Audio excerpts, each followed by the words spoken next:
Hola, soy Tomás Visigodo y esta noche les quiero hacer un videoblog hablándoles de dos cosas que me tienen bien cabronado, dos cosas que no me gustan. La primera es de la gente que se queja en Facebook, cabrón famoso, en Facebook, de cómo los diputados y los senadores van a estar haciendo fregaderas durante los partidos del mundial.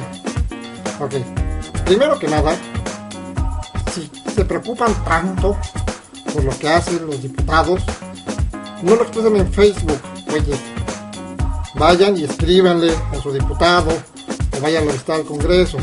Ahora, segundo, si ustedes creen que durante el partido los diputados van a estar haciendo fregaderas, entonces no lo vean, no vean el partido, vean el canal del Congreso, ¿ok?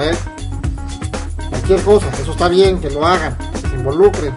Lo que me caga es que se preocupen de dientes para afuera y solamente pongan comentarios en Facebook.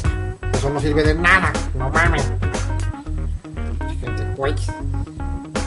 Ahora, lo segundo de lo que les quería hablar, que también me encabrona, es de cómo siguen utilizando la cultura moped.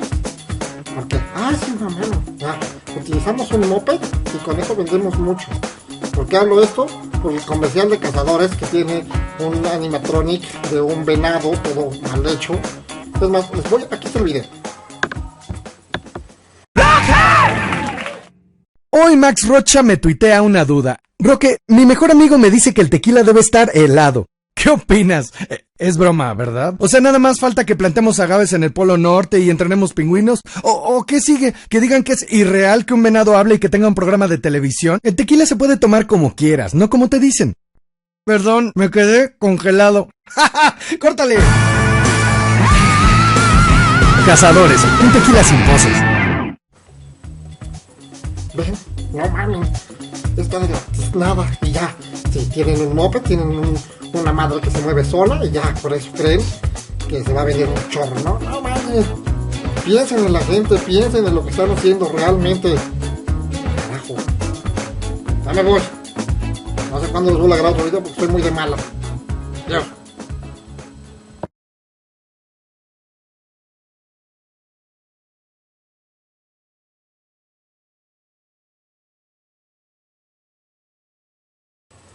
Prueba de audio, prueba de audio. Esta es una prueba de audio. Déjame en paz. Prueba de audio.